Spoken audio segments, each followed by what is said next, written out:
समाज आखिर बटा हुआ क्यों है? ये एक ऐसा सवाल है जिस पर दो महान विचारकों कार्ल मार्क्स और मैक्स वेबर के बीच एक जबरदस्त वैचारिक बहस हुई। और कमाल की बात यह है कि उनकी बातें आज भी उतनी ही सच्ची लगती हैं। तो क्या सब कुछ सिर्फ पैसे और जायदाद का खेल है? मतलब क्या समाज में हमारी जगह सिर्फ इस बात से तय होती है कि हमारे पास कितनी दौलत है या हम किसी फैक्ट्री के मालिक हैं या नहीं? या फिर कहानी इससे कहीं ज्यादा पेचीदा है? क्या इसमें हमारी सामाजिक हैसियत, हमारी लाइफस्टाइल और पॉलिटिक्स में हमारी पहुंच का भी कोई रोल है? बस यहीं पर मार्क्स और वेबर की राहें जुदा हो जाती हैं और यहीं से हमारी आज की चर्चा बहुत दिलचस्प हो जाती है। तो चलिए सबसे पहले बात करते हैं कार्ल मार्क्स की। मार्क्स की नज़र में समाज एक अखाड़े जैसा है जहां एक बुनियादी लड़ाई हमेशा चलती रहती है। मार्क्स के विचारों की धुरी है ऐतिहासिक भौतिकवाद। अब ये सुनने में थोड़ा भारी लग सकता है, पर इसे समझने का एक आसान तरीका है। समाज को एक इमारत की तरह सोचिए। जो नींव है, जिसे बेस कहते हैं, वो है अर्थव्यवस्था। और इस नींव पर जो कुछ भी खड़ा है, सरकार, कानून, हमारी संस्कृति, हमारे विचार, वो सब है सुपरस्ट्रक्चर। मार्क्स का सीधा सा मानना था कि अर्थव्यवस्था ही बाकी सब कुछ तय करती है। तो मार्क्स इस आर्थिक बेस को देखते कैसे थे? उनके हिसाब से समाज मोटे तौर पर दो हिस्सों में बटा है। एक तरफ हैं बुर्जुआ, यानी वो लोग जो फैक्ट्री, जमीन, इन सब के मालिक हैं, और दूसरी तरफ हैं सर्वहारा, यानी मजदूर वर्ग, जिनके पास बेचने के लिए अपनी मेहनत के सिवा कुछ नहीं है। सीधा हिसाब है, एक मालिक, दूसरा मजदूर। अब सवाल यह है कि ये मालिक वर्ग अपनी पकड़ बनाए कैसे रखता है? मार्क्स का कहना था कि ये खेल सिर्फ पैसों का नहीं, सोच पर कब्जे का भी है। ये जो बुर्जुआ क्लास है, वो स्कूल, मीडिया, कानून, इन सब का इस्तेमाल अपने फायदे के लिए करती है। वो एक ऐसा नैरेटिव बनाते हैं, एक ऐसी कहानी गढ़ते हैं जिससे ये पूरा सिस्टम एकदम नेचुरल और सही लगने लगता है। लेकिन मार्क्स को यकीन था कि ये हमेशा ऐसा नहीं चलेगा। यहीं पर उनका कॉन्सेप्ट आता है क्लास कॉन्शियसनेस या वर्ग चेतना का।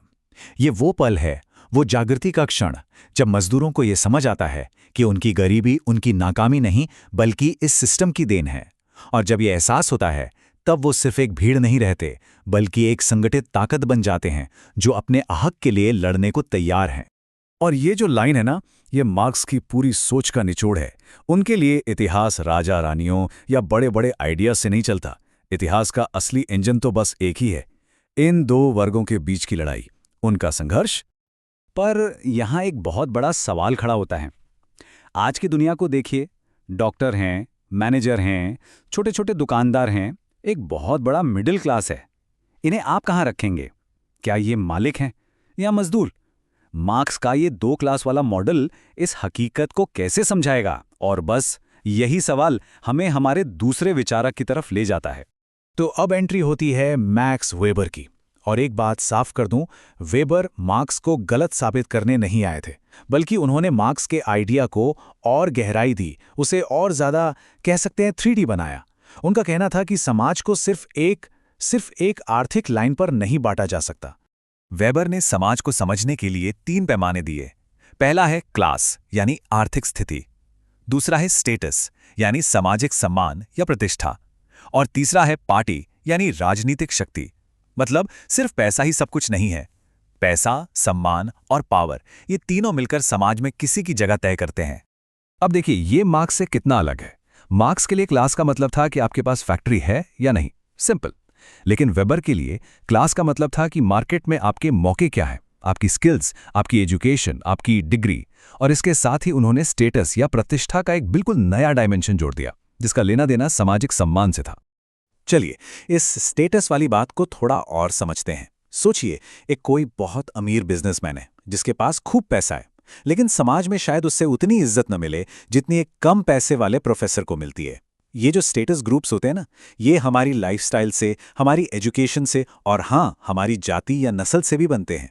वेबर ने यह दिखाया कि कई बार लोग अपने पैसे से ज्यादा अपनी सामाजिक इज्जत के लिए लड़ते हैं। तो अब तक हम ये समझ चुके हैं कि दोनों ने समाज के बंटवारे को कैसे देखा। अब आते हैं उस सवाल पर जहां दोनों के बीच सबसे बड़ा मतभेद है, समाज में बदलाव आता कैसे है? मार्क्स के लिए जवाब सीधा था, संघर्ष, अमीर और गरीब के बीच का संघर्ष, जिसका नतीजा होगा एक बड़ी क्रांति जो सब कुछ बदल देगी। लेकिन वेबर का नजरिया थोड़ा अलग था। वो मानते थे कि संघर्ष सिर्फ अमीर गरीब के बीच नहीं होता। संघर्ष तो एक ही क्लास के अंदर अलग अलग स्टेटस ग्रुप्स में भी हो सकता है, सम्मान के लिए, विचारधारा के लिए, और जरूरी नहीं कि हर संघर्ष का नतीजा क्रांति ही हो। तो वेबर को ऐसा क्यों लगता था कि मार्क्स ने जैसी क्रांति की भविष्यवाणी की थी वैसी बड़ी क्रांति होना बहुत मुश्किल है? असल में उनके पास इसके कुछ ठोस कारण थे। पहली वजह थी सोशल क्लोजर, मतलब जो अमीर लोग हैं वो अपने अलग क्लब, अपने अलग स्कूल बना लेते हैं। वो खुद को बाकियों से दूर रखते हैं, जिससे सीधा टकराव कम हो जाता है। दूसरी वजह, मजदूर वर्ग के अंदर की फूट। स्टेटस और विचारधारा के नाम पर वो आपस में ही बटे रहते हैं, तो एक साथ मिलकर लड़ना मुश्किल हो जाता है। और तीसरी और सबसे बड़ी वजह, आज की सरकारें यानी ब्यूरोक्रेसी।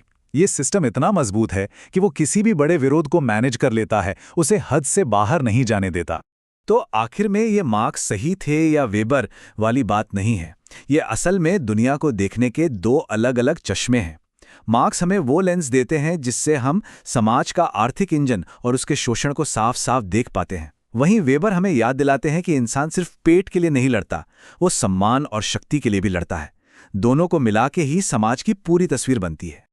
और ये पूरी चर्चा हमें आज के एक बहुत बड़े सवाल पर लाकर छोड़ देती है। 21वीं सदी में आज हमें कौन सी चीज़ ज़्यादा बांटती है? हमारा आर्थिक क्लास, जैसा मार्क्स का मानना था, या फिर हमारे स्टेटस ग्रुप्स, यानी हमारी लाइफस्टाइल, हमारी पहचान, हमारी विचारधाराएं, जैसा वेबर ने इशारा किया था? सोचिएगा ज़रूर।